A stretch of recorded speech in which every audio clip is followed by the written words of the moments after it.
Hello, and welcome to the fourth English Today Business DVD.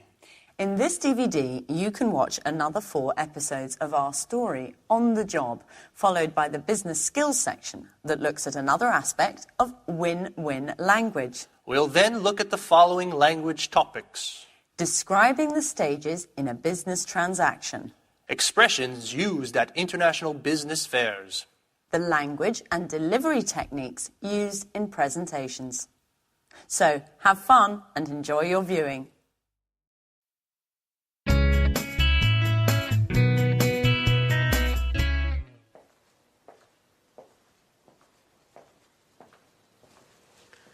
Excuse me, my name's Victoria Lee. Today's my first day at work and I'd like to know... Great. Great way to start. Where is everybody? Mr. Stevens told me I was going to meet my new colleagues and they were going to explain everything. Wonder if I've come to the wrong department. Ah, you must be the new arrival. Pleasure to meet you. I'm Rachel. The pleasure's all mine. My name's Victoria Lee. Mr. Stevens asked me to show you the office and explain everything. So, over there is the fax and the photocopier. This is your desk and computer. What else? Oh, yes, you'll find a coffee machine down the hall. But please, remember... Few breaks, and please keep them short. This gentleman is Gary Reynolds, head of marketing. How do you do? I'm Victoria. Mr. Stevens tells me that we're going to be working closely together. I must say, it's quite a pleasure to spend so much time with such a lovely young lady. Happily married woman. Married with a son, as a matter of fact. Well done, Victoria. Let him know who's who. Gary's the kind of guy who can't control himself with attractive women. Thank you for the compliment, Rachel. Let's get down to work. Here's an analysis of last year's investments. As you can see, we've consistently improved our bottom line in all sectors. Even if, as far as I'm concerned, we need to move more aggressively into the market. What exactly do you mean? Well, improve our e-commerce play, for example. Let's imagine for a moment that Pilgrim were to develop an advanced online catalog that would allow users to purchase directly online. Don't you think that this way we could dramatically cut our distribution costs? Certainly. But what does Mr. Stevens think? Well, he's a bit old school in his way of thinking. According to his worldview, we should focus on sales through more traditional channels. I, on the other hand, would be thrilled if you saw things more along my lines. Why don't we develop a realistic marketing strategy that includes possible e-commerce earnings? Perhaps we could convince him together. I'm afraid I can't at the moment, Gary. I've got to focus on the bookkeeping to begin with. Listen, why don't we have a little dinner together tonight and then continue working at my house? I'm married, remember, Gary?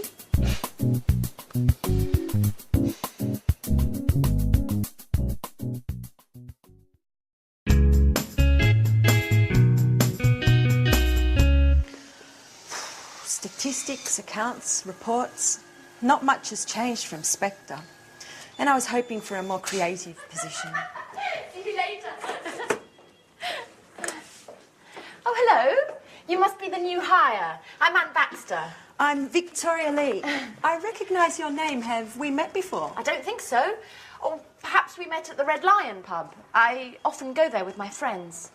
No, it doesn't sound familiar. Actually, I have a son, so I don't get out much. But still, I've heard your name before. Just a moment, now I remember. We met on the telephone when I was still working at Spectre. We both had that problem with our courier, Fast. Oh, yes. Oh, yes, I remember now. You were having problems with a shipment to China. Gosh, what a coincidence. Well, who would have ever thought we would end up working together? So, how are things going? Well, it's still too early to say. Today's my first day at work. Oh, well, I presume you've already met Gary. Yes, earlier. We're working on a project together. And I bet he's already invited you out to dinner. Yes, as a matter of fact. And he's probably told you that he loves working with charming young girls such as yourself. Yes, and how do you know? He always uses the same line. He did the same with me. How original. Well, I'm pleased that you've joined us here, and, well, I hope we'll become great friends. Yes, well, I'm sure we will. You're very nice. And who knows, maybe that telephone call was destiny. Ooh.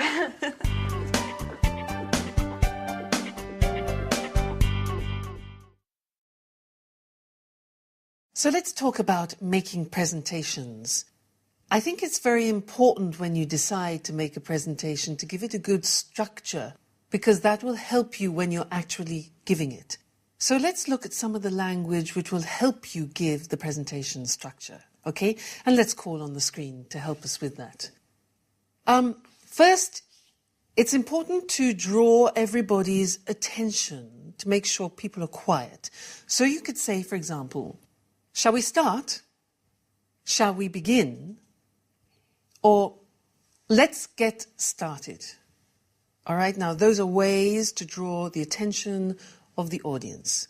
Then you need to greet them. So you could say, for example, good morning, everyone, which is quite informal. Good morning, everyone.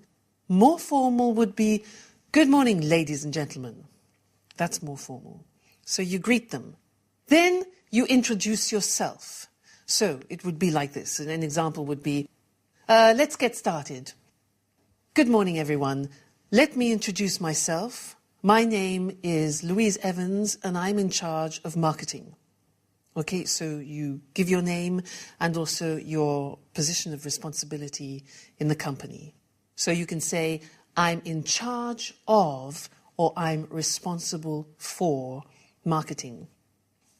Then you need to introduce the topic of your presentation. So you could say, the aim or the purpose, watch the pronunciation, the aim or the purpose or the objective of my presentation today is to talk about the marketing strategy. So 3 words, aim, objective, or purpose. Good.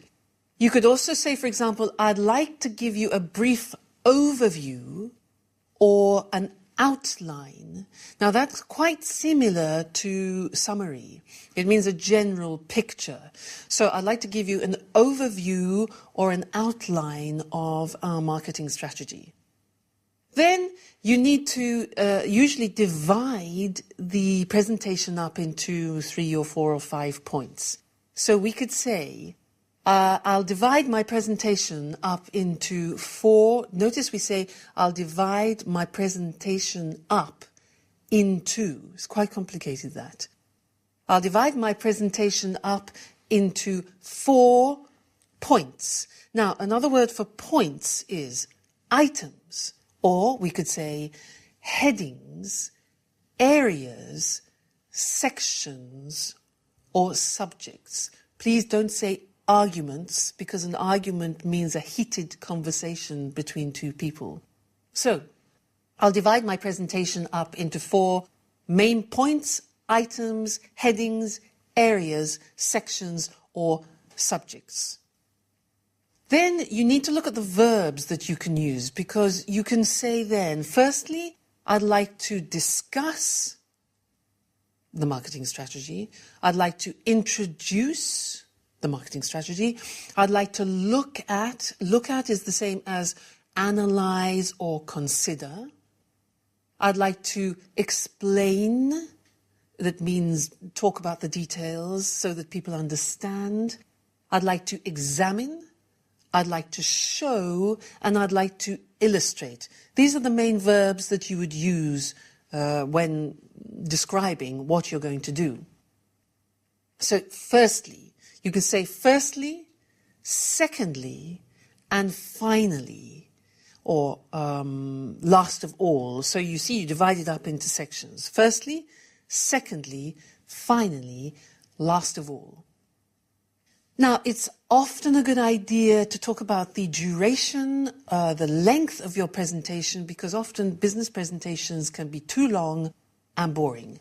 And if you say, for example, my presentation shouldn't take longer than 30 minutes, people are psychologically prepared and feel happier that they're not going to have to sit through a whole load of slides and a long, long explanation. Give them a time reference.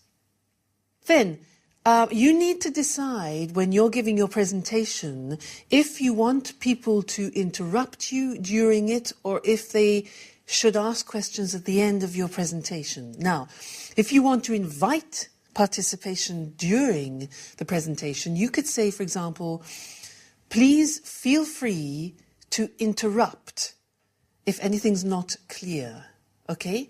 Please feel free to interrupt if anything's not clear, if you want to ask questions. Now, sometimes in a shorter presentation, you would prefer to take questions at the end of the presentation. So you could say something like this.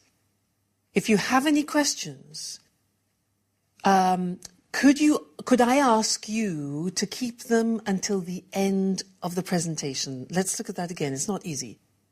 If you have any questions, could I ask you to keep them until the end of the presentation, when I'll be very happy to answer them? All right? So there you keep control of how much interruption you have in your presentation. So we've said, firstly, I'd like to discuss or I'd like to talk about the marketing strategy. Now, when you want to move on to the second point, you can say in English, good, now let's move on to my next point. Move on to my next point. Another possibility is, good, that brings me to my next point. So that's moving the presentation forward. If somebody interrupts you and you don't want to handle the interruption at that moment, you can say, yes, that's a very good question, but can I come back to that later? So recognize the question and say, that's a good question, to show that you're going to deal with it, but then say, can I come back to that later? And of course, if you say that, make sure you remember that question, make a mental note, and always answer it. Then, to conclude the presentation, you can say, I'd like to finish by saying that, or I'd like to conclude by saying that. Or you can say, in conclusion, I think we should, in conclusion. And the very last things to say are usually, thank you very much for coming. Thank you for it. Your attention is not necessary because you're doing the work. They're there to listen to you. So it's just better, I think, to say, that's it, which means it's finished. And thank you very much. Thank you very much for coming, or thank you very much. All right? So I hope that helps you with your future presentations. Remember, structure is very important and it will help you remember things more clearly. So good luck with any presentation that you do in the future, and good luck in general with your business English. Bye.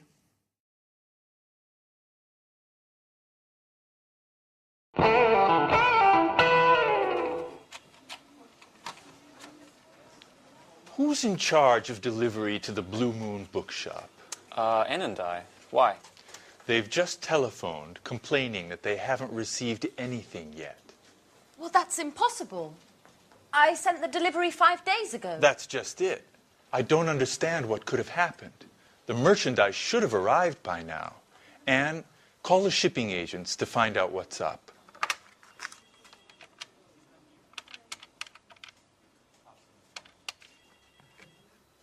Hello, am I speaking to Fast Shipping? This is Anne Baxter from Pilgrim Publishing. I'd like to follow up on the merchandise we sent 5 days ago. Sorry? What? That's impossible. There must be some mistake. You can't have delivered it. Our client has just telephoned saying that they haven't received anything yet. Okay, I'll take a look at the paperwork and get back to you. Yeah, bye-bye. Well, Fast claims that the goods were signed for by the consignee. Rachel, go get the bill of lading. We need to look into what caused this mistake. Gary, are you sure you provided the exact address? Certainly, I still remember it. It's 35 Lafayette Avenue, Orange. That's it, all right. What about the duty? Do you remember paying it? Duty? Excuse me, Mr. Stevens, but we're EU members and aren't required to pay duty. Merchandise is free to move between the member states, and duty is no longer required, nor is documentation. EU? What does Europe have to do with it? Excuse me, but orange is in France, isn't it? Good God, Gary. Blue Moon is in Orange, but not in France. Orange is a city in Massachusetts, USA. Call the bookshop immediately. What an idiot. That's why I paid less on freight charges than was budgeted.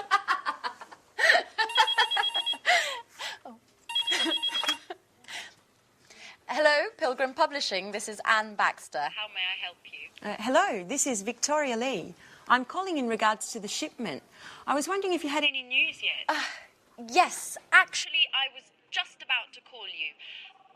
Unfortunately, there's been a misunderstanding, but don't worry. We're taking care of things on our end, and you should receive the goods very soon. Could you tell me exactly what's happened? My boss is extremely upset. The shipping documents were in order. According to the bill of lading, the supplies should have already arrived. Can you explain why the merchandise is blocked in the custom warehouse? Customs? Oh, no, you see, I'm afraid there's been a slight problem in addressing the goods, and they've been sent to a destination in France instead of Massachusetts. France? Massachusetts? What are you talking about? The merchandise was destined for China. China? Excuse me, are you the owner of the Blue Moon in Orange, Massachusetts? No, I'm not. I work for Spectre. We're a multinational sporting goods manufacturer. I'm speaking with fast shippers, aren't I? Well, actually, no. This is Pilgrim Publishing. I'm afraid you've got the wrong number. But we do have something in common. We both use the same courier.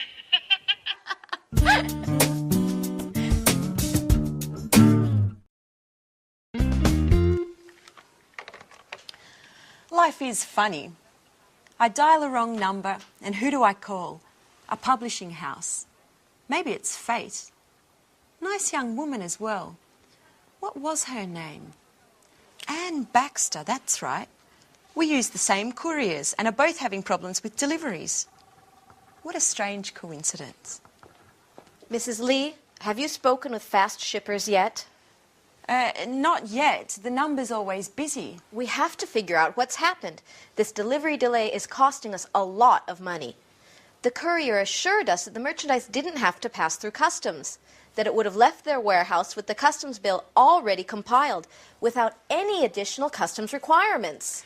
That's right. Considering the shipping costs, they're so high because they include all international delivery costs, such as transit, loading and unloading, assembly, and warehouse storage costs. Just a moment. I've got it. Did you remember to attach the certificate of origin, Mrs. Lee? The certificate of origin? I don't really know what that is. It's never been required for our shipments. The certificate of origin is that document which states the merchandise's country of origin for customs purposes. It's absolutely necessary for companies doing business in countries which don't belong to the EU, provided upon customs officials' request. And China is one of those countries. I'm sorry, Mrs. Collins. I didn't know. I swear it. Up until now, I've never taken care of shipments. This is going to be one very expensive mistake.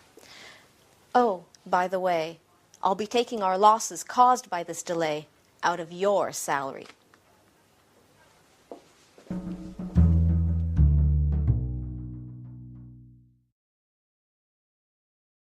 Orange, France, Orange, Massachusetts.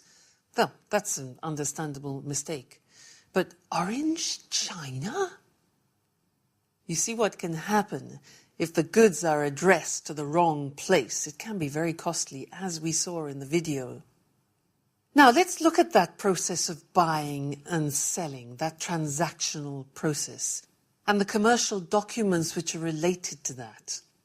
But first, do you know other terms for the word goods? Other ways of saying goods? there's products, merchandise, and also freight. Do you know that? Freight. F-R-E-I-G-H-T.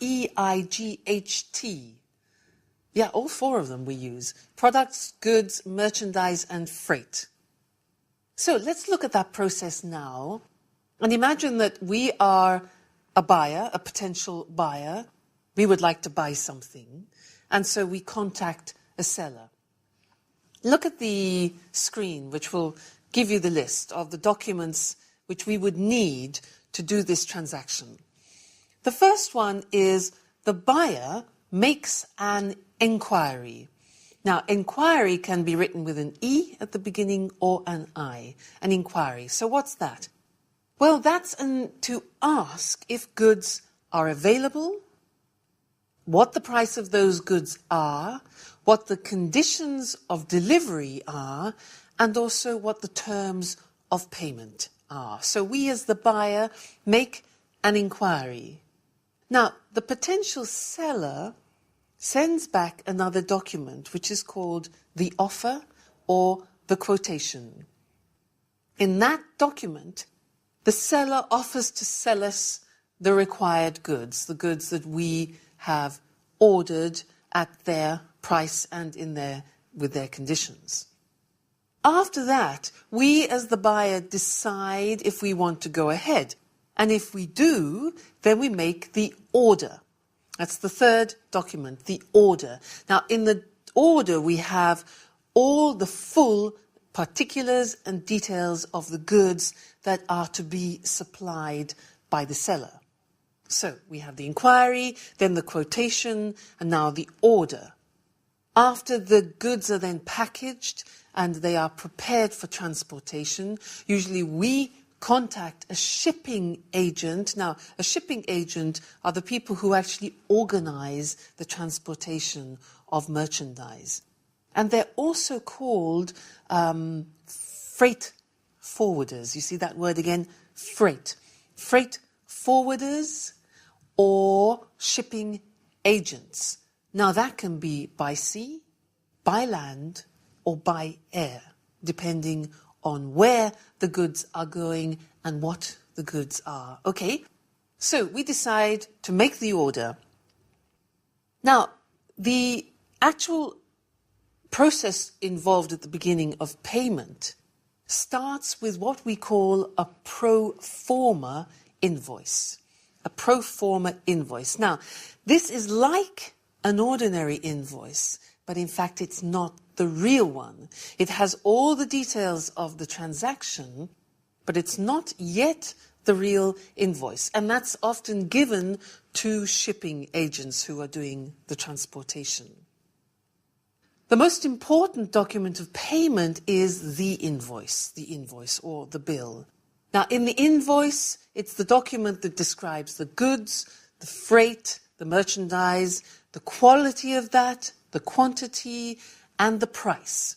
Also, the terms of payment and the delivery. And the invoice is sent to the buyer with the goods. It accompanies the goods.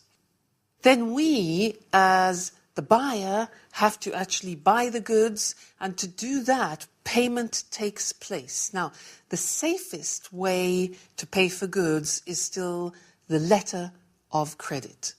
And this is used extensively because it's the safest way. Because why? Because what it is, and it's an agreement between two banks, the banks of the buyer and the banks of the seller. And when the two banks agree, it's a much safer condition of payment. And as you heard in the video, you heard the words consignor and consignee. Well, the seller is the consigner and the consignee is the buyer. Okay? I hope that gives you some idea of what the whole selling and buying transaction is about, and also the main documents that you need in that process. Okay? Great. So, see you again in the next lesson. Bye. Hello, and here we are for the last Business Talk program. Hi there. Today we'll look again at win-win language, but this time we'll concentrate on the language of negotiation and small talk. We saw last time that those three fundamental points, organization, simplicity, and appropriate language, are very important in any context. But let's have a look now at how win-win language can produce positive results in a negotiation. Eric and I are going to act out an example of a supplier asking for a price increase to cover transport costs. As you listen, keep in mind team spirit and a positive approach. Listen, James, I'm afraid we're going to have to increase the cost of our deliveries to you. We can't go on delivering at the price we agreed last year. The cost of fuel is too high at the moment. I'm sorry, Carol, but I can't accept any changes to our agreement at the moment. But James, we're losing money on every delivery we make. We have to do something. I think my company would prefer to look for another supplier in that case. I'm really not prepared to change what we agree. I'm sure other suppliers will be just as expensive, and you know we've always met our deadlines. No. Either you keep to your agreement, or I'm going to look for another supplier.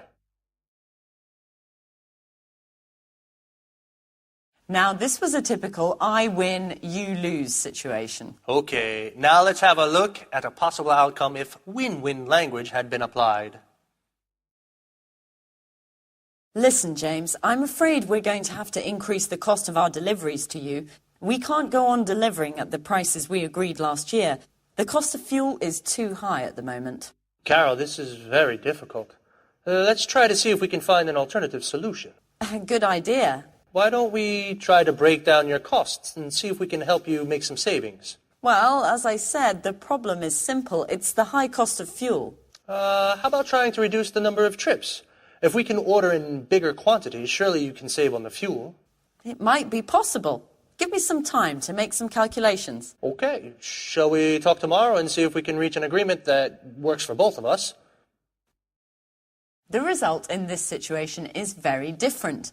Eric was friendlier in his approach and didn't immediately turn down my request. First, he tried to find out exactly what I wanted. Yes, the idea is to look for alternative solutions that make both parties happy. Let's have a look now at how the same language I used in the negotiation can also work in a more informal situation like a business lunch. This time, we're deciding where to go for dinner this evening. A clear I win, you lose situation would be... What would you like to do this evening?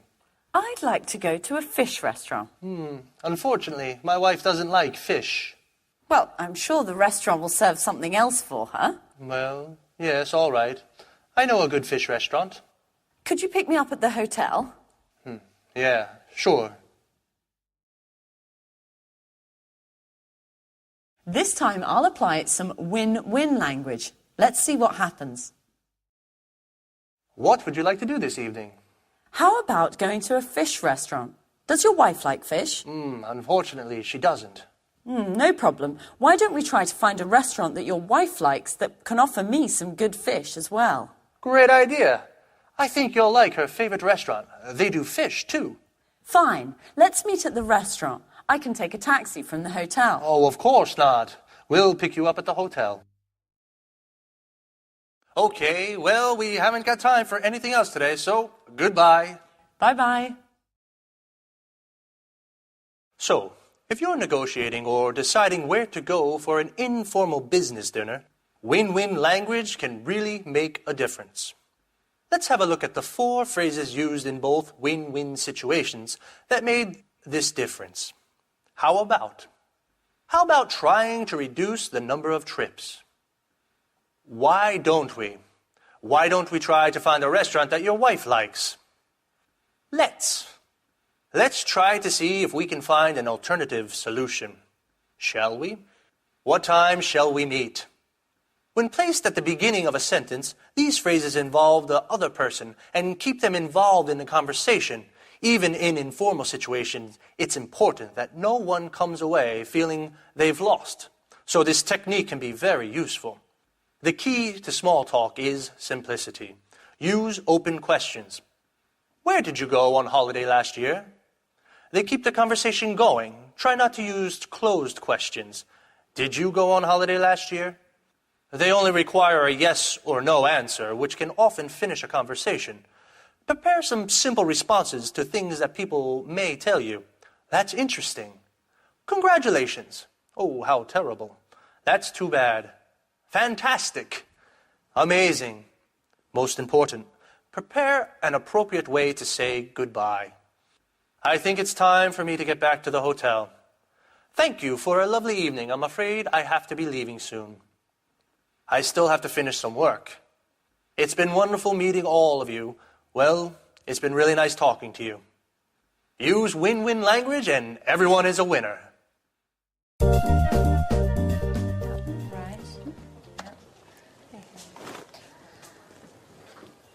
Welcome back, Gary.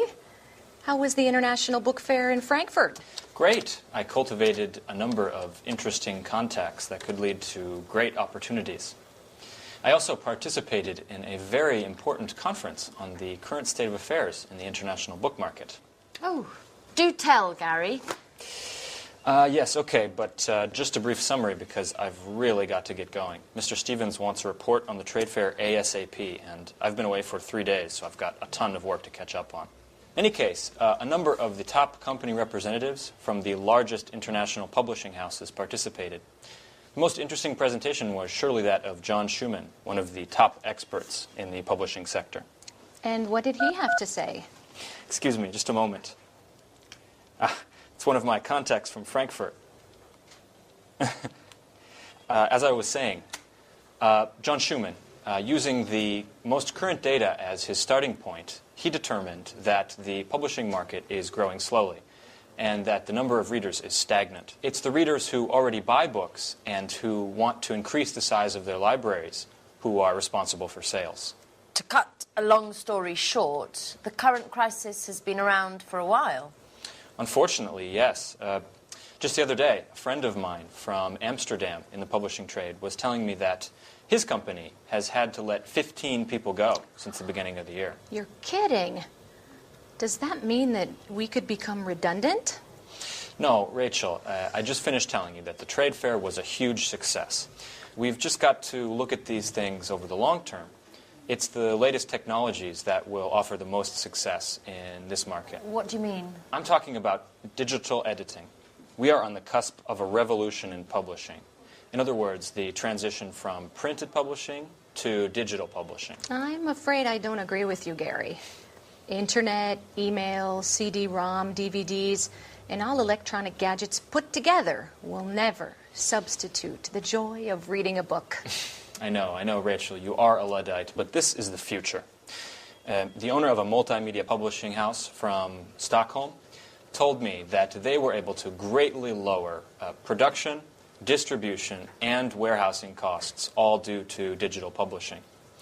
Not only that, but just think of the level of interaction we can achieve with readers via internet. And besides that, just a moment, excuse me. I bet it's one of your important contacts from Frankfurt. Yes, as a matter of fact, it is. Judging from your expression, I'd say that these contacts are mostly female.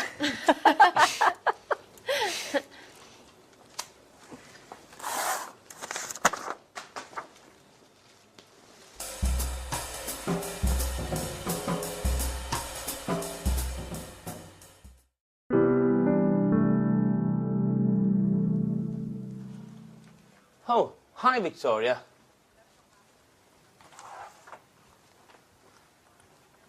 Why weren't you at the meeting this morning? Which meeting? The meeting that Mrs. Collins called with all the department heads to come to grips with the situation. And I quote, to discuss the means with which we can improve both production and company efficiencies. No one told me anything. I bet she did that on purpose. My darling boss. She wanted to get back at me for a mistake I made on a shipment. She always keeps me out of the loop on all the important developments and makes me do the work of a secretary. I hate her.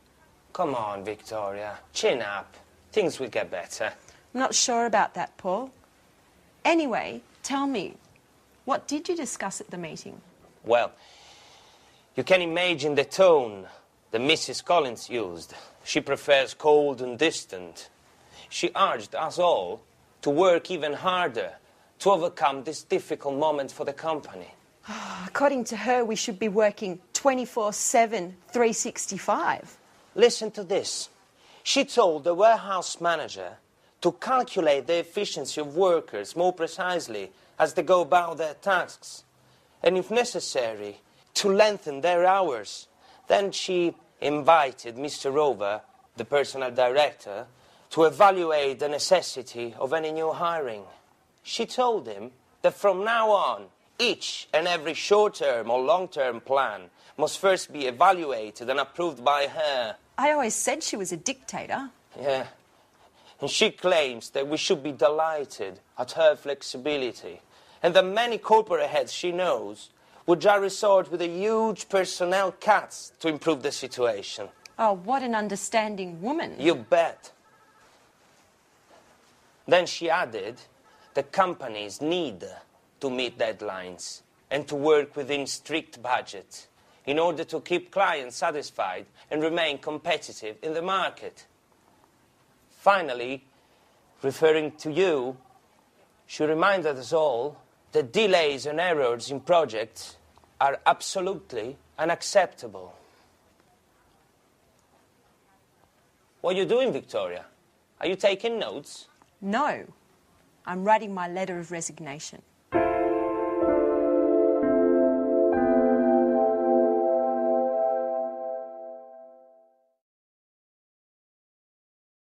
Did you hear what she said? She said, I'm writing my letter of resignation.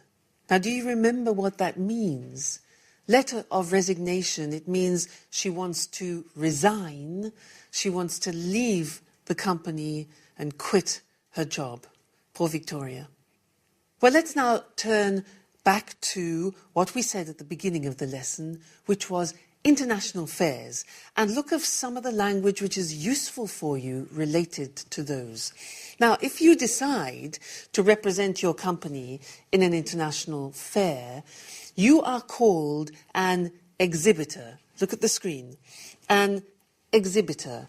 And what you have in order to display your things is a stand. It can be small, it can be large, but it's a stand. Also, we use booth.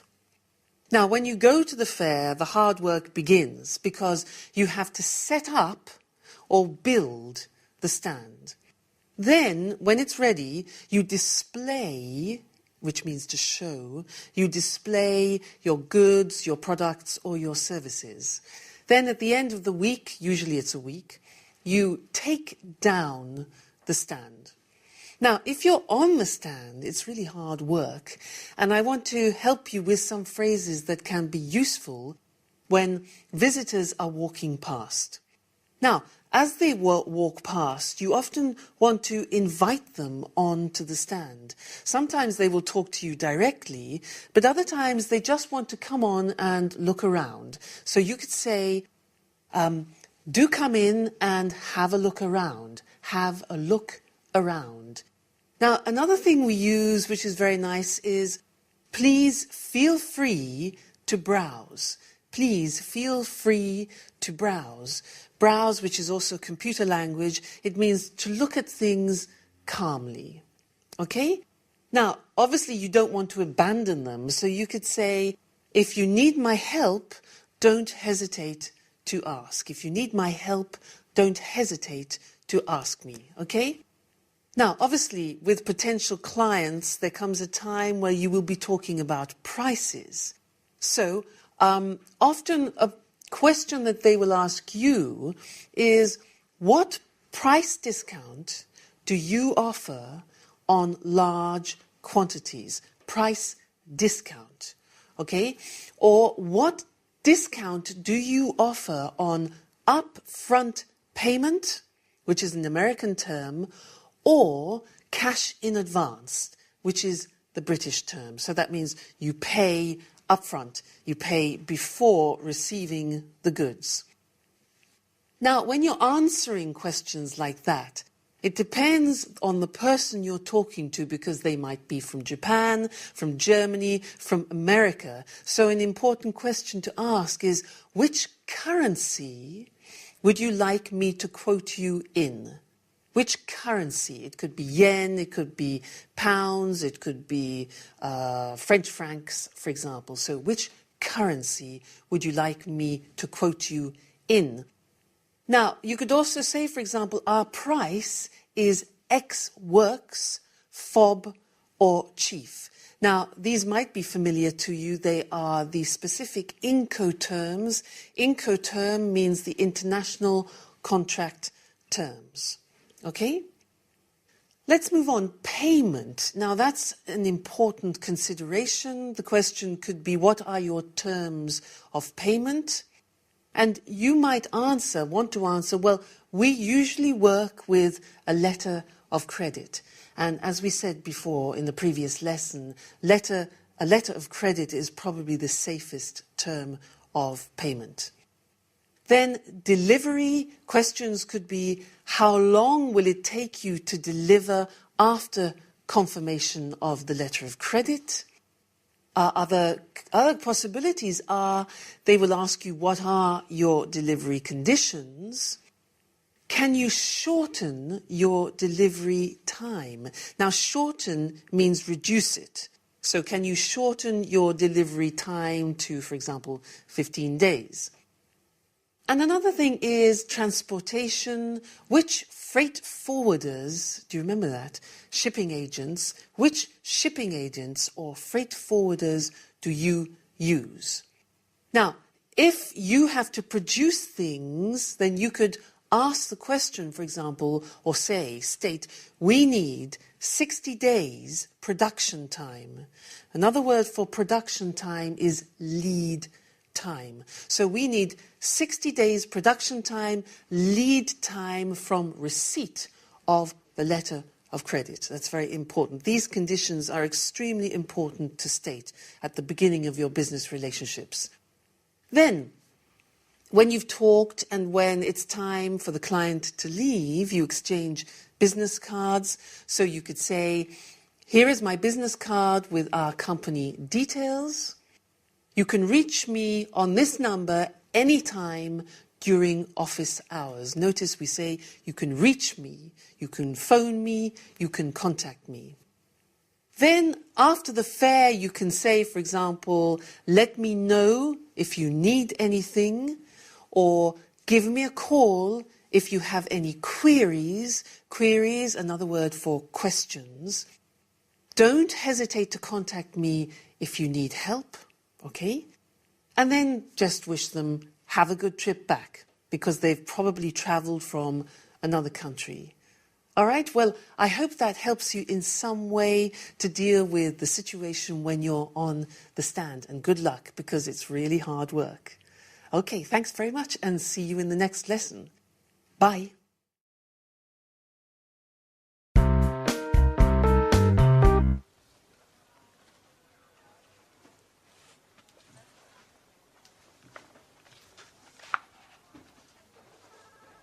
Paul. Don't tell me this is true. Are you really going to leave? Yes, Paul. I just can't stay here. Since Mrs. Collins has arrived, the work climate has become unbearable. She never misses an opportunity to humiliate me and to assign me the most demeaning tasks. And what are you going to do now? Well, I've got in touch with a number of companies. This afternoon, for example, I have an interview with a publishing house. Publishing house? You're not going to become an author, are you? Precisely. You know it's always been a dream of mine. I don't think the interview is going to focus on my literary talents. But, Paul, you look awful. What's the matter? I'm a bit concerned about things. We're having a meeting with the major shareholders of Spectre to take a look at the balance sheets. And is that a problem? Well, as you know, the year-end balance sheets provide an overview of the economical, fiscal and fiduciary effectiveness of our management. And I certainly hope that scrutinizing the books won't uncover inconvenient discrepancies that could lead to a change of a company leadership. What exactly are you referring to? As you know, things haven't been rosy lately, even if there has been a slight improvement in share prices during the last quarter. However, at the same time, the outstanding debts to our suppliers have also increased. In other words, our revenues don't cover our expenses. The situation is serious then. That's right. I'm afraid we'll need to resort to additional outside financing. I've been calculating the various balance sheet entries to understand what's causing our debts and try to develop a plan of attack to get our weak points under control. The results are anything but encouraging. As you well know, the solidity and integrity of our financial core assets are indispensable to keeping our production capabilities intact and revenues flowing. I certainly wouldn't want to be in your shoes at the meeting. No kidding. I'm predicting lightning and thunder. I wish I didn't have to participate. Perhaps I could come down with a sudden case of flu or something. How about kidney inflammation accompanied by high fever caused by a highly contagious virus mysteriously present in the company? You'll laugh, but now that you won't be here, I'll have to double the work. By the way, they don't happen to need someone else at the publishing house you were speaking about? So you're a secret author as well? No, but I can do a lot of things. For example, use a computer, make photocopies, send faxes. That should be enough, shouldn't it? What a clown. I'm going to miss your jokes, Paul.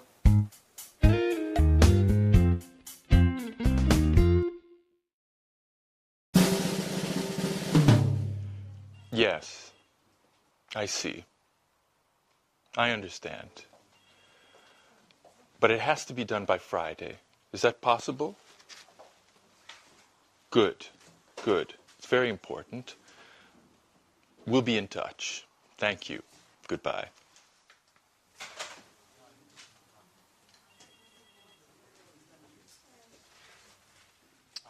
Mrs. Lee, you've got an exceptional CV. Well, thank you, Mr. Stevens. I don't quite understand why you left Spectre.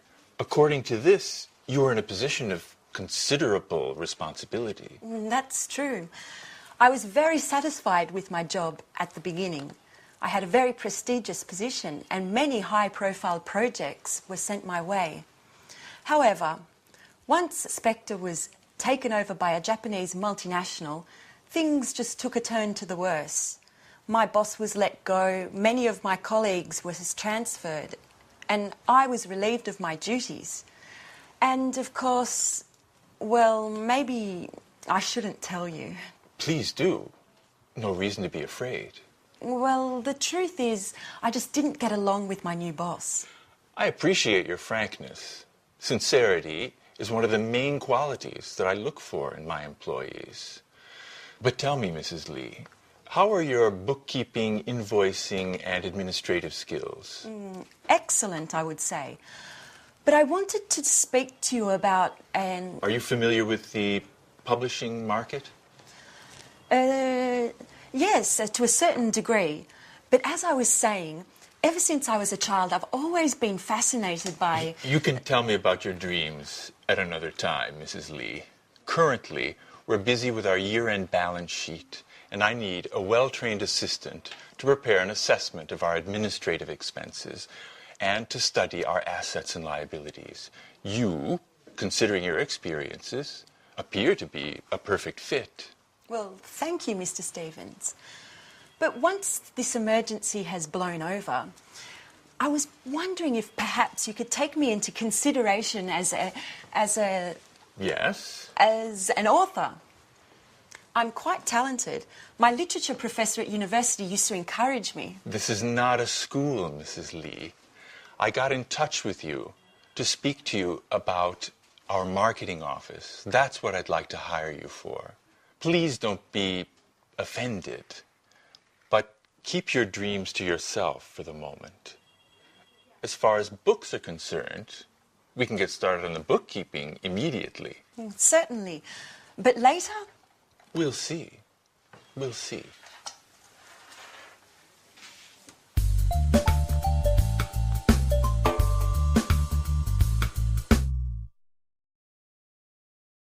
Did you notice how Mr. Stevens was reading a CV, it was Victoria's curriculum vitae, when he was doing the interview with her? Well, often, in reality, people doing interviews don't have time to read the whole CV. And so, if you're in the interview, you have to look at the information very quickly and just get the general understanding of it. So what he was doing, he was skimming for important information. And that's what I want to talk to you about now, are the 4 skills that we use for reading, which are skimming, scanning, extensive reading, and intensive reading. So let's call on the screen to look at those. Now, the first thing that I talked about was skimming, which is what I said Mr. Stevens was doing. And that means that you read quickly in order to get the most important information or to get the gist.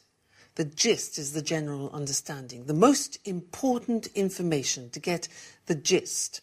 And this is what you will do in your job, for example, if you have to read a newspaper quickly, magazines, business and travel brochures, for example. So you read them quickly to pick out the important information. That's skimming.